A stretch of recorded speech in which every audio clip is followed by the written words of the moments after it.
Para sa mga Katoliko, bawal kumain ng baboy tuwing Biyernes sa panahon ng Kwaresma. Umusay naman natin ngayon ang presyo ng mga isda at gayon din ng baboy.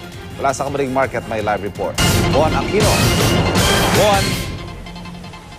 Yes, Ivan, good news sa ating mga kapusong mamimili dahil nanatili po ang presyo ng baboy habang wala namang paggalaw sa presyo ng manok at ilang isda dito sa Kamuning Market.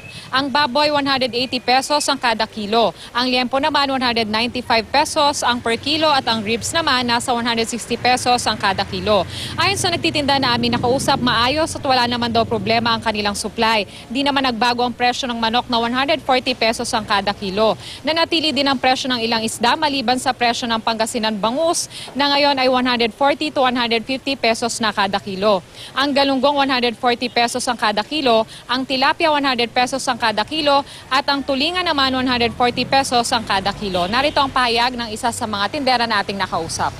Ang presyo ng baboy ngayon ay walang pagbabago. Ganun pa rin. Supply po, kumusta? Ay mabuti po, walang problema sa supply. Ivan, ayon naman sa isa sa nagtitinda rin na ating nakausap, kung magtaas man daw yung presyo ng isda sa mahal na araw, ay hindi naman daw gaanong itong tataas. At depende pa rin daw sa magiging supply, yung magiging presyo ng isda. Ivan? Maraming salamat, Juan Aquino.